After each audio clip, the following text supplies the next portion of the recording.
Good evening from New York. I'm Chris Hayes. We are just a few weeks from the first votes, actual votes being cast in the early nominating contest for the presidential election. And one of the main points of discussion, central focuses heading into this election, centers around the economic well-being of our country. That's because, generally speaking, how people feel about the economy writ large is largely predictive of how an incumbent president will perform if and when they run for re-election. And a lot of people have noticed that there's a strange paradox at the center of our economy, which is that if you look at many, if not most, of the empirical metrics, the economy is doing surprisingly well. If you look at economic sentiment, however, how people feel about the economy, the numbers are near historically pessimistic. There's a real gap between how the economy is actually doing, at least based on most of the measurements we normally use, and how people think the economy is doing. Or, I should say at the very least, how they tell pollsters they feel about it. You can see it here on this chart. You see how the blue line, how you'd expect people would feel about economic numbers, and the red line, how they actually feel, have usually been in sync, right? Like when things get worse, people feel worse. When they get better, people feel better. Right now, there's a huge gulf between them. That gulf, it is worth noting, does not exist in similar wealthy countries like France and Germany and the UK. It's only here, even though we're doing a lot better than those places. And because of this huge debate is broken out about how to explain this fundamental gap. Now, one argument is that people feel so badly about the economy because, well, they're still frustrated by the experience of the last few years, or that there are certain things like housing prices right now that are still very high. And it's true. Housing prices are high right now, and that's hard. Others argue that Americans are just getting inundated with negative messaging about the economy. Now, I got to say, I'm definitely very invested in understanding this phenomenon, but it's worth actually taking a step back just to kind of look at the actual economic record of the incumbent president. What sort of circumstances has he inherited? What has he accomplished independent of the public perception? Let's look at how we got to where we are now. The theme of the Biden presidency has been inheriting a succession of essentially unprecedented crises that have afflicted the entire world and have produced way worse economic outcomes in other peer countries.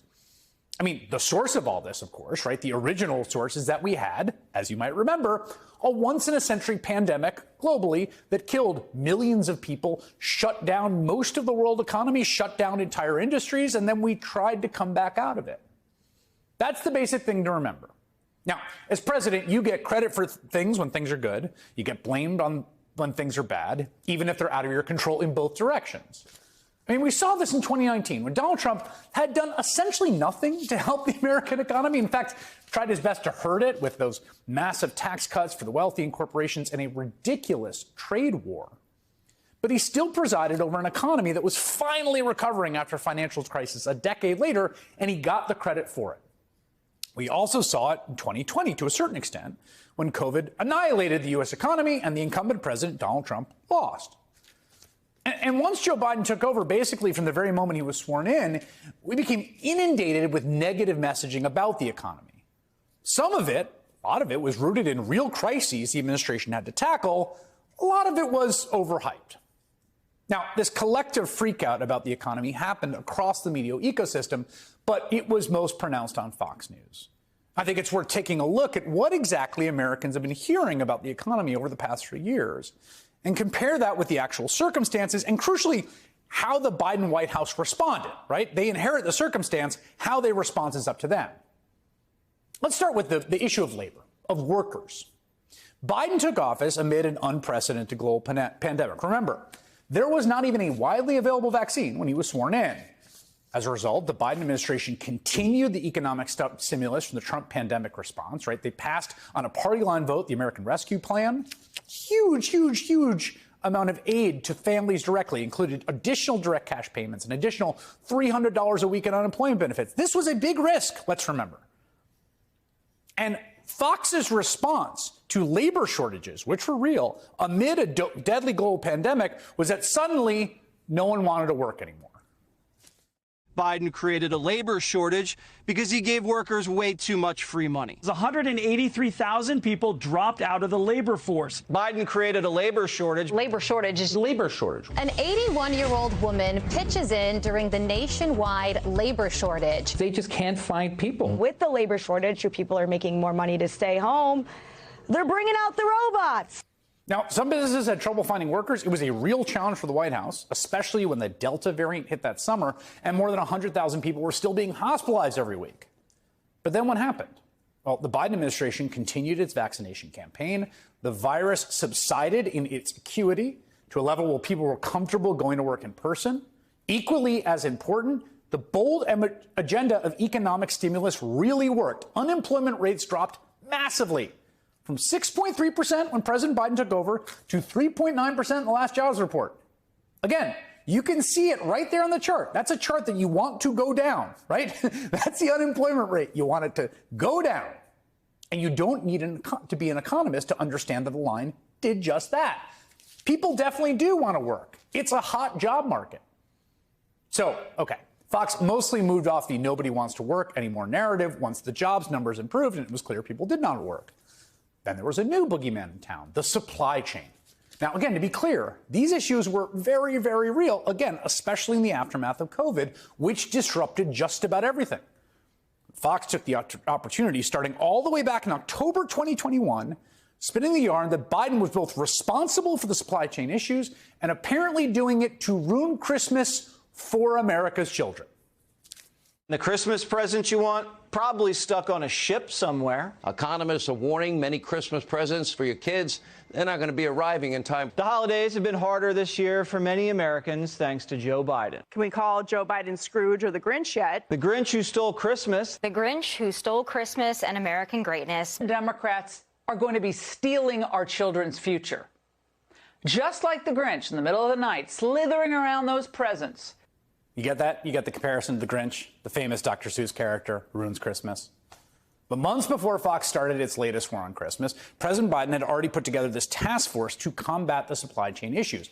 By the fall, he announced that the Port of Los Angeles would be working 24/7 to clear the backlog, as well as additional investments from UPS and FedEx to make sure packages got moving. By November, the heads of a bunch of major retail companies were shouting from the rooftops that there was no supply chain issue affecting holiday shopping. In fact, holiday spending in 2021 grew nearly 15% from the year before, shattering all kinds of records. Crisis averted, the presents were under the tree. And to be clear, it was not just Christmas presents. Early last year, Biden administration was also dealing with a very real and very scary shortage of baby formula. They put together another plan to increase supply and fix allocation issues, which were caused both by a shuttered factory and a product recall. The White House later declared that production had actually increased year over year under their watch. By October, shelf stock rates were back where they were before the crisis started. Okay, so by this point, Biden's been president for 2 years. The midterm elections were approaching. Republicans didn't have a ton to run on, especially after that Dobbs decision struck down abortion rights. Their best hope, the central hope, was to run on the economy and specifically inflation, which really had been spiking for a whole bunch of reasons, including around the world, and partly because of a hot labor market, as well as those lingering disruptions from the pandemic. And Fox News did its level best to act as the messaging arm of the Republican Party, spending day after day after day talking about eggs. Egg prices for the month of December up 60%. 59.9% on eggs. Eggs now are through the roof. The price of eggs. Prices on eggs. Egg prices. Eggflation is real. Eggs are so expensive. The egg has become so expensive, no more Easter eggs. Everybody I know is getting chickens so they can have their own eggs. Now, eggflation is actually an interesting case in that it really wasn't about broader inflation at all. In early 2022, an avian flu outbreak killed tens of millions of egg-laying chickens. Yet another example of the supply crunch out of the president's control. Guess what? The ship corrected course. Farmers were able to raise new chickens. Egg prices came right back down. Your omelet is not in danger. But believe it or not, eggs were not the primary target of Fox's breathless inflation coverage. No. Fox saved the big guns for perhaps the most salient political issue of our time. Let's talk about the pain at the pump. We're paying some of the highest gas prices per gallon in American history. Yet another daily record high. Gas prices, they're through the roof. Gas prices are through the roof. Gas prices are through the roof. Gas prices are now through the roof. Gas prices are through the roof. Gas prices are through the roof. Pain in the gas. Gas prices surging. Republicans and their allies in the media were nothing if not on message. Again, the 2022 midterms were supposed to be about one issue, inflation, specifically at the pump, where you see the prices every day. And in theory, that should have been a pretty clear attack. After all, there was a major land war in Europe and a mass blockade of Russian oil, and oil prices really, really went up. At one point, gas was averaging more than $5 a gallon. Did Joe Biden cause that? No, he did not. Does it matter? Well, this single-minded campaign message was not particularly effective, especially when being delivered by some truly terrible candidates. And the big red wave did not materialize. So you got to think that many voters simply did not blame the Democrats for high gas prices, even after months of folks plastering stickers of President Biden labeled, "I did that" at gas pumps. Those stickers, by the way, might be sending quite the different message these days. I mean, for better or for, in my opinion, worse, domestic oil production is booming under President Biden. We're producing more oil than Saudi Arabia and Russia. And guess what? Gas prices are way down from their highest peak last year. The national average is hovering at about $3.22 a gallon, the lowest in nearly a year, following a steady decline. And that tracks with all kinds of prices. Inflation has cooled dramatically over the past year, with rates steadily declining from a peak of about 9% last year down to about 3.2%. So again, you don't really hear Fox News talking too much about the price of gas these days, or the price of eggs, or Christmas presents. And so the story of the Biden presidency so far has been almost like this series of metaphorical meteors hitting the earth, unexpected, in many cases unprecedented crises that the White House had to attend to. And each one has caused huge cycles of negative coverage, enormous around-the-clock panic across the media. And in basically every case, the Biden administration has attempted to do something about the problem. In many cases, they saw real, tangible success, which is to say, in most cases, they just quietly did their job. Then they moved on to the next crisis. But that is not the message getting through on Fox News. No, the message on Fox is that the entire economy is going to collapse any minute now.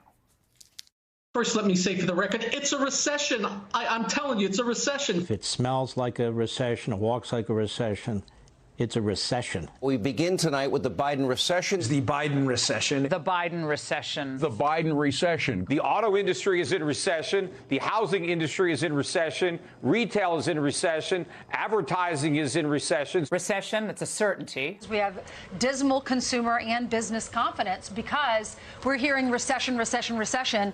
Well, that's interesting because she's right at one level. The dismal confidence is probably because they're hearing recession, recession, recession, except there is no imminent recession.